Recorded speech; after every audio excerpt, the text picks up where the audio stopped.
Assalamualaikum warahmatullahi wabarakatuh. Salam jumpa dengan Suluh Berkah Channel. Kali ini kegiatan tadabbur ayat kehidupan bersama warga binaan di Lapas Kelas 2A Sidoarjo. Sebelum Anda melanjutkan menonton channel ini, jangan lupa subscribe, like, dan komen untuk keberlanjutan dari tali silaturahim kita. Selamat menyimak dan menyaksikan. Masjid At-Taqwa, masjid yang mudah-mudahan menyentuhkan kita untuk melaksanakan apapun yang menjadi titah perintah Allah untuk kita kerjakan, dan apapun yang menjadi larangan Allah untuk kita tinggalkan. Karena sebaik-baik bekal adalah bekal tentang ketakwaan, kepatuhan untuk melaksanakan perintah Allah. Hidup ini laksana seperti masuk sebuah jalan raya. Yang lewat di jalan raya itu berbagai macam kendaraan, mulai kendaraan yang paling kecil sampai kendaraan yang paling besar, mulai dari orang yang berjalan kaki sampai naik kendaraan yang mewah. Semua ada di jalan raya. Hidup pun begitu. Ada orang yang kaya banget, ada orang yang miskin banget. Tapi antara orang yang kaya banget dan miskin banget, sesungguhnya Allah memberikan kenikmatan buat hambanya itu sama. Apa? Kehidupan yang paling nyaman itu adalah bagaimana kita bisa makan enak, tidur nyenyak, pikiran jenak. Sebanyak apapun harta yang dimiliki, tapi kalau makan, minum tidak terasa enak, semuanya serba tantangan, maka pun itu juga apalah arti uang, apalah arti harta. Tapi kalau kemudian dengan harta dan uang yang kita miliki ternyata kita tidak bisa makan yang bisa membuat kita merasa enak, tidur nyenyak. Kenapa? Orang yang tidur nyenyak itu berarti tidak punya pikiran yang mengganggu tidurnya. Nah, urusan tidur nyenyak itu Allah sangat adil.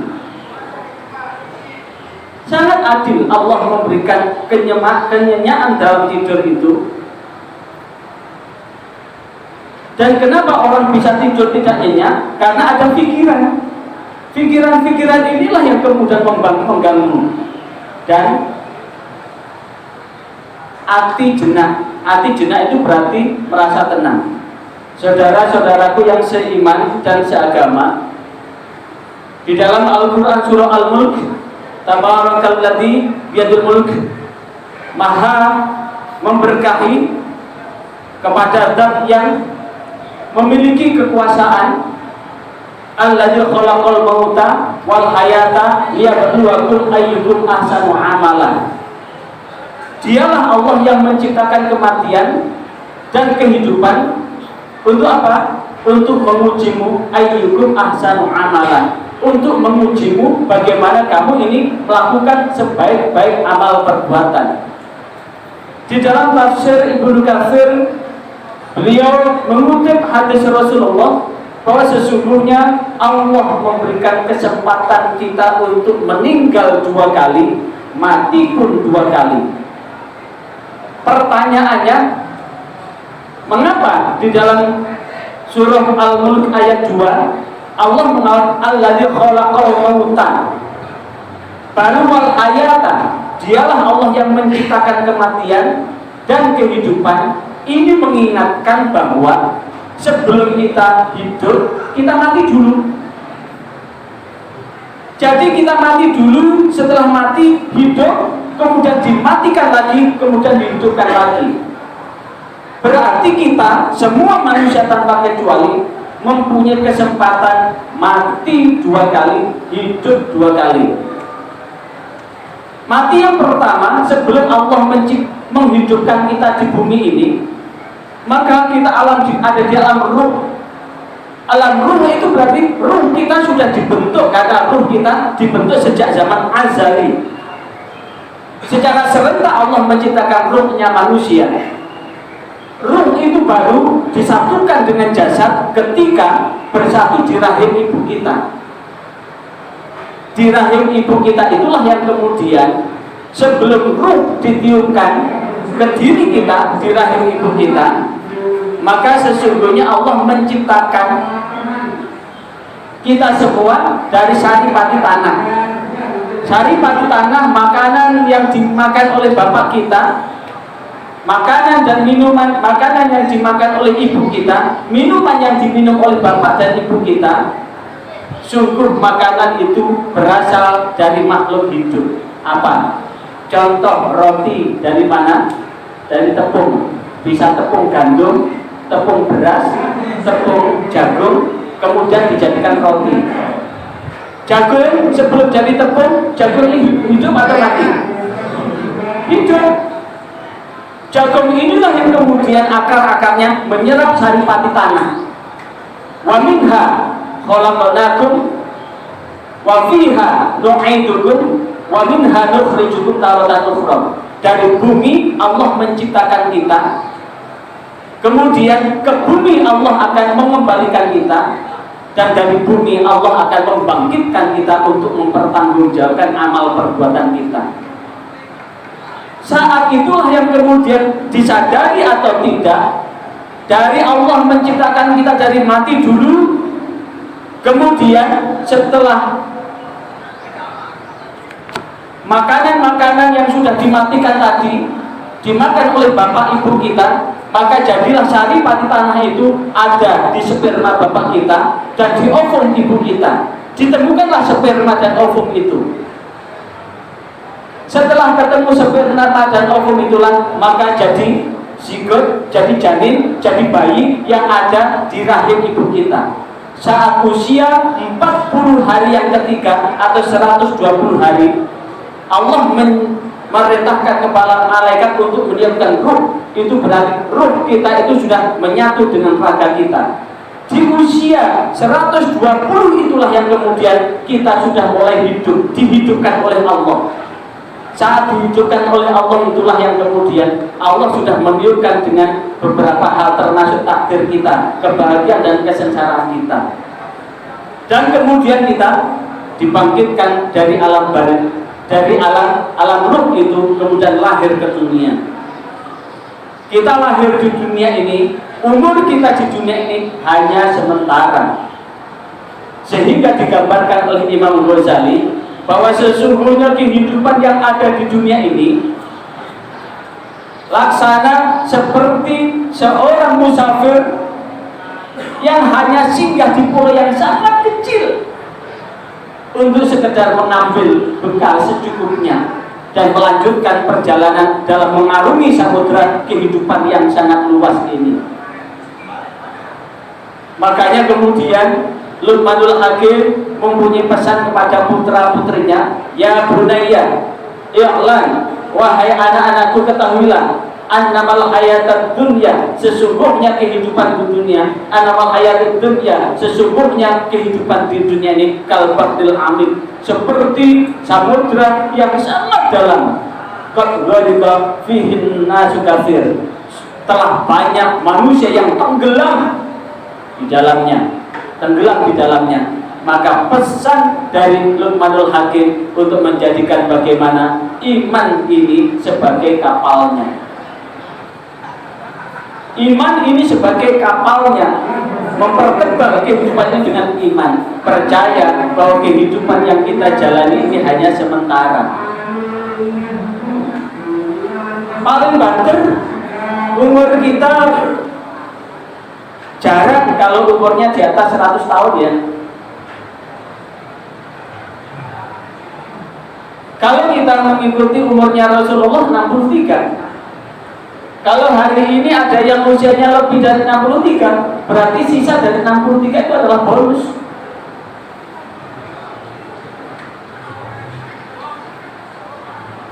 Kalau betul ada umurnya 80 tahun, coba lihat fisiknya bagaimana. Ditambah 10 tahun lagi, coba lihat fisiknya. Ditambah 10 tahun lagi, coba lihat fisiknya 100 tahun. Maka tentu fisik ini semakin lama semakin melemah. Taruhlah kita dikasih umur 100 tahun, maka sungguh usia bumi ini berjuta-juta tahun. Sekali lagi, usia bumi ini berjuta-juta tahun.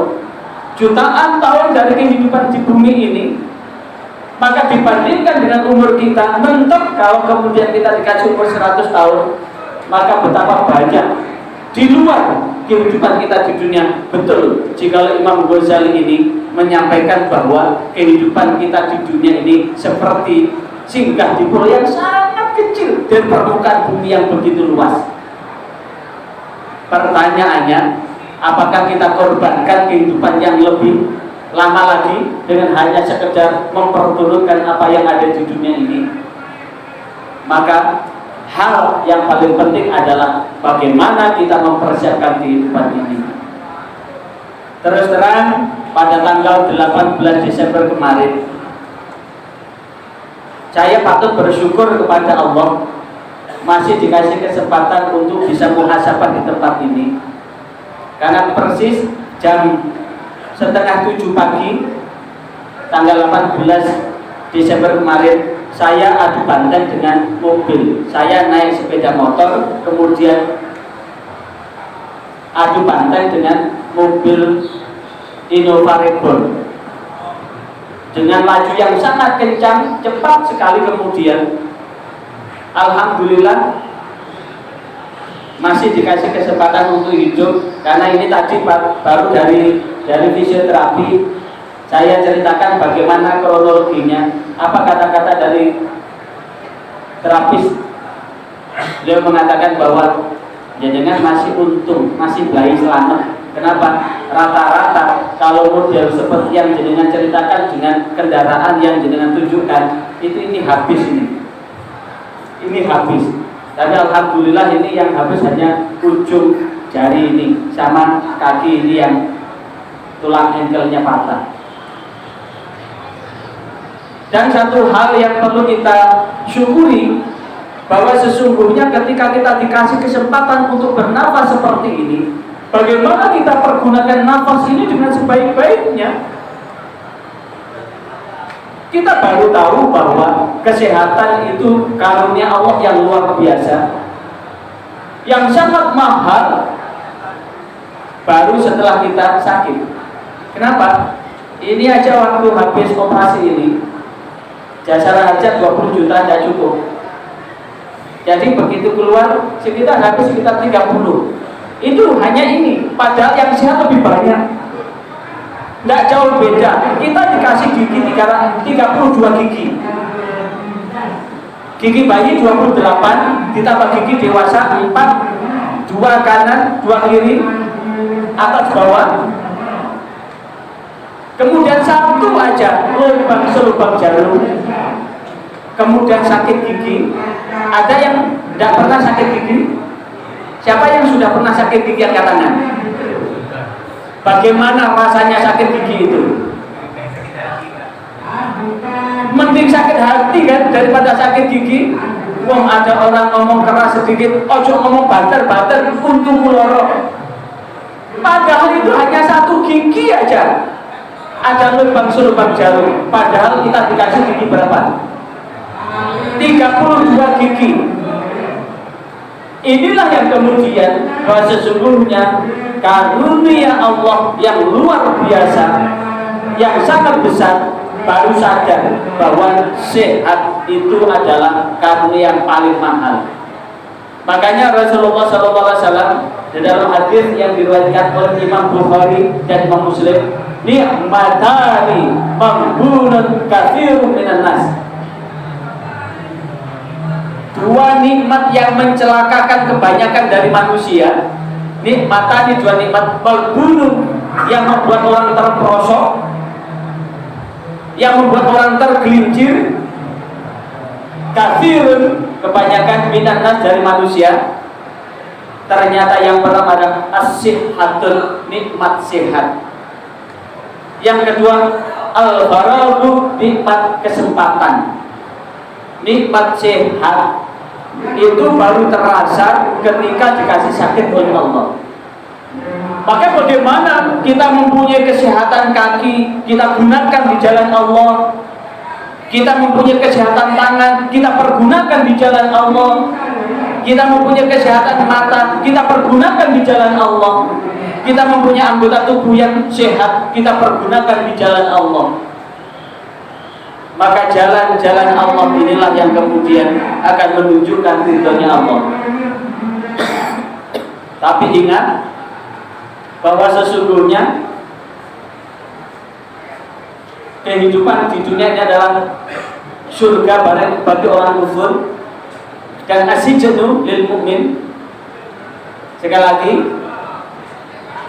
hidup kita di dunia ini, jikalau kita tidak mempergunakan sehat dan kesempatan itu sebaik-baik, maka seakan-akan bahwa kehidupan kita di dunia ini adalah penjara bagi orang-orang yang beriman. Kenapa? Mau nyolong nggak boleh kan? Mau nyopet nggak boleh kan? Mau jambret nggak boleh kan? Mau berzina nggak boleh kan? Dan itu justru akan menjadi apa? Penyerta apa? Iblis untuk mencari teman sebanyak-banyaknya buat kita. Dan ketika kita sudah selesai hidup di dunia ini, maka kita pasti akan meninggalkan dunia ini. Tapi tidak jarang tidak sedikit orang yang kemudian percaya bahwa hidup di alam barzakh, bahwa kematian itu akan mengalami kehidupan yang seperti yang dirasakan. Makanya di sini Allah Subhanahu wa taala sebetulnya mengingatkan buat kita semua di dalam Al-Qur'an surah Az-Zumar. A'udzu billahi minasyaitonir rajim. Inna anzalna 'alaikal kitaba lin-nasi bil haqq. Inna anzalna, sesungguhnya kami menurunkan kepadamu Alkitab, lin-nasi, kepada manusia, bil haqqi, dengan benar. Allah sudah menurunkan Al-Qur'an ini sebagai piranti yang penting untuk apa? Untuk membimbing kita di jalan yang benar. Untuk kita bahwa apa yang ada di sini adalah menjadi panduan buat kita, bagaimana kita meniti jalan menuju selamat dunia akhirat. Kita juga dikasih panduan bagaimana kita di alam akhirat nanti betul-betul kita mendapatkan kenikmatan yang sangat nyata. Dan itu diturunkan buat kita semua. Tapi ingat kelanjutan itu, famanih tada falinafsi, dan barang siapa yang merasakan mendapatkan petunjuk dari Al-Qur'an ini, maka sungguh dia akan mendapatkan kenikmatan buat dirinya. Karena apa? Perintah-perintah yang Allah berikan kemudian kita laksanakan, maka perintah itu sungguh akan kita rasakan. Larangan-larangan Allah kemudian kita langgar, maka sungguh akan kembali pada kita. Wa man dhalla fa inna ma yadhillu 'alaiha, dan barang siapa yang tersesat, maka sesungguhnya dia menyesatkan dirinya. Wa ma anta 'alaihi wakil, dan tidak ada satupun atas mereka pertolongan atas kesesatan itu. Dan jikalau kemudian di ayat yang 42, ketika kita bagaimana menggambarkan bahwa kematian itu pasti, sekali lagi kematian itu pasti, maka Allah mengingatkan, Allah yatawaffal anfusa hina mautiha, Allah akan mematikan jiwa ketika dia meninggal. Wallati lam tamut, dan orang-orang yang belum mati, fi manamiha, dalam tidurnya. Maka sesungguhnya kalau kemudian kita tidur bermimpi seperti itu, ruh kita ini masih hidup. Yang shutdown itu adalah hanya raga kita, tapi ruhnya itu masih hidup ruhnya. Kalau kemudian kita merasakan bagaimana kita ada di alam barzakh, merasakan suka dukanya di alam barzakh, yang ketika kita dalam mimpi itu, kita bisa membayangkan, walaupun kita membujur di atas pembaringan, yang kemudian kita merasakan mimpi yang sangat nikmat, maka kita akan memperoleh kenikmatan itu. Begitu pula ketika kita mimpi buruk, maka kita bisa berkeringat dengan keringat dingin, keringat ketakutan. Itu artinya apa? Maka begitu pula orang yang ketika dicabut nyawanya, ketika dia dimatikan seperti dalam mimpi, ketika dia dikuburkan, dia seperti dalam mimpi. Tapi apa yang terjadi ketika tubuhnya sudah disatukan, sudah ditimbun dengan tanah, maka ruhnya disatukan, dan di saat itu dia akan betul-betul merasakan bahwa dia sudah berada di alam barzakh. Maka sesungguhnya apapun yang kita lakukan di dunia ini pasti akan kita petik nanti, baik itu di alam barzakh maupun alam akhirat. Dan ketika kita dikasih hidup yang pertama ini, sebelum kita hidup yang kedua, setelah kita mempertanggungjawabkan, setelah kita diistirahatkan di alam barzakh, maka sesungguhnya apapun yang kita lakukan di bumi ini, di alam dunia ini, adalah bagian yang tak terpisahkan yang akan kita pertanggungjawabkan di alam akhirat. Dan di situ kemudian fayumsikul lati qadha 'alaihal mauta, Allah akan menahan orang-orang yang sudah diputuskan meninggal. Jadi kalau ada orang tidur, kalau orang kemudian tidur sudah diputuskan dia sudah meninggal, maka ruhnya akan ditahan oleh Allah. Jadi sebetulnya ketika kita tidur itu sebetulnya sudah masuk ke alam kematian itu. Makanya apa doanya ketika kita tidur? Bismika Allahumma ahyana wa bismika amut. Dengan menyebutnya nama Allah yang telah menghidupkan dan mematikan. Ketika kita bangun tidur, apa doanya bangun tidur? Alhamdulillahilladzi ahyana ba'dama amatana. Segala puji bagimu ya Allah, telah menghidupkanku setelah engkau mematikan. Maka sesungguhnya ketika kita tidur itu bayangan kematian. Nah, saat itulah yang kemudian ada orang yang kemudian tidur terus, berarti ruhnya ditahan oleh Allah. Wa yursilul ukhra, sementara orang yang tidur yang lain dilepaskan ila ajalun musamma, karena dia belum waktunya meninggal, karena ila ajal musamma, sampai waktu yang telah ditentukan. Dan itu sesungguhnya Allah mengakhiri dengan kalimat inna fi dzalika laayatil liqaumin yatafakkarun. Dan sesungguhnya dalam demikian itu sungguh terdapat tanda-tanda kekuasaan Allah bagi orang-orang yang berpikir. Maka sesungguhnya kehidupan yang kita alami ini bagaikan bayang-bayang fata morgana. Seakan-akan bahwa segala sesuatu yang kita langgar itu akan langgeng. Seakan-akan apa yang kita tabrak dengan aturan yang ada itu seakan-akan langgeng. Ingat, kita akan mempertanggungjawabkan. Pertanggungjawaban yang paling berat itu adalah pertanggungjawaban hakul adami. Kalau ada hubungannya dengan Allah, gampang, jangan istighfar. Tapi kalau ada pertanggungjawaban dengan hakul adami, hak sesama manusia, kita harus istihlal, mohon untuk dihalalkan. Jika tidak, satu ketika Rasulullah ditanya oleh sahabat, atadrun mal muflis, tahukah orang-orang yang bangkrut fil akhirat yaumul qiyamah, pada hari kiamat? Tahukah engkau orang-orang yang bangkrut pada hari kiamat? Maka sahabat menjawab, al-muflisu man la dirham wa la mata. Orang yang bangkrut itu adalah orang yang tidak punya uang dan tidak punya harta. Tapi Rasulullah meralat jawaban itu, al-muflisu may yati yaumil qiyamah. Orang yang bangkrut itu adalah orang yang datang pada hari kiamat nanti, hari di mana kita hidup di dunia ini, dimatikan kemudian masuk alam barzakh. Wa minha khalaqnakum, dari bumi kita diciptakan. Wa fiha nu'idukum, dan ke dalam bumi kita akan dikembalikan.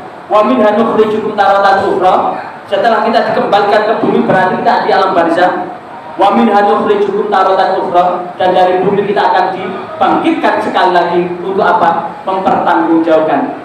Itulah yang disebut mayyati yaumal qiyamah, orang yang ketika dihidupkan untuk yang kedua kali pada hari kiamat. Dengan apa? Bisolah, dengan pahala sholat, wazakat, dengan pahala zakat sedekahnya, wasaum, dengan pahala puasanya. Tapi kok satana hada, punya mulut tapi suka menuduh sana sini, punya menjadi provokator,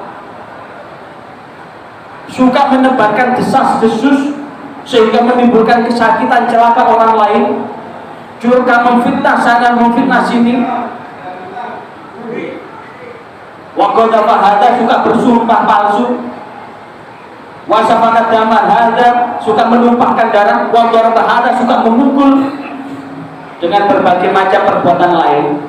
Dan pada hari kiamat kelak nanti, orang-orang yang belum memaafkan satu persatu datang kepada Allah minta keadilan. Tapi apa yang terjadi? Diambilkan pahala sholatnya, pahala sholatnya habis. Diambilkan pahala zakatnya, pahala zakatnya habis. Diambilkan pahala puasanya habis. Padahal dia sholatnya 5 waktu plus sholat sunnahnya tidak kurang dari 50 waktu dalam 50 rakaat dalam sehari semalam. Begitu pula zakatnya, bukan hanya zakat, sedekahnya. Begitu pula puasanya, bukan hanya puasa Ramadan, puasa sunnahnya sudah genap semua, tapi habis semua. Ketika habis, diambilkan, dimasukkan sebagai dosa, maka akhirnya faturihat, maka dia dilemparkan ke dalam neraka. Maka sesungguhnya tidak heran jika kemudian kita lihat di dalam kitab Riyadhus Shalihin, Rasulullah sehari semalam itu istighfar itu tidak kurang dari 100. Astaghfirullahaladzim, Rasulullah beristighfar sehari semalam itu tidak kurang dari 100. Padahal Rasulullah adalah orang yang sudah dijamin maksum. Apa itu maksum? Dijamin untuk terhindar dari berbuat dosa. Itu beliau masih istighfar, tidak kurang dari 100. Maka inilah yang sesungguhnya akan menjadi pelajaran yang sangat berharga buat kita. Sesungguhnya kehidupan yang kita jalani di dunia ini hanya sementara. Kesementaraan hidup kita ini tidak lebih dari 100 tahun. Sementara usia bumi ini juga berjuta-juta tahun. Dan tahu kapan datangnya kiamat, belum lagi nanti di hari kiamat, belum lagi di akhirat nanti. Bahkan di dalam satu riwayat, sesaat itu 1 jamnya, akhirat itu sudah ribuan tahun. Nah, ketika itulah yang kemudian yang dapat kita lakukan adalah bagaimana senyampang kita masih kesempatan untuk bertaubat, kesempatan untuk menyadari kesalahan dan kekhilafan kita, kesempatan untuk takarrub kepada Allah selama nyawa masih jauh dari kerongkongan. Maka di saat itulah kita masih berkesempatan untuk menuju kepada Allah. Pertanyaannya, jikalau ada 2 orang, yang satu jadi kiai tapi berakhir dengan su'ul khatimah, yang satu jadi penjahat tapi kemudian berakhir dengan husnul khatimah, kira-kira pilih yang mana? Pasti akan pilih jadi husnul khatimah. Kalau ada pilihan, bagus mana? Bekas kiai sama bekas penjahat? Masih bagus bekas penjahat daripada bekas kiai. Justru jadi kiai itu tabungannya berat, membimbing umat untuk menuju keselamatan. Tapi kiai itu harus memberi contoh suri tauladan. Antara ucapan, tindakan, pikiran, perbuatan itu harus selaras. Sehingga dengan demikianlah jariah akan menanti kita semua.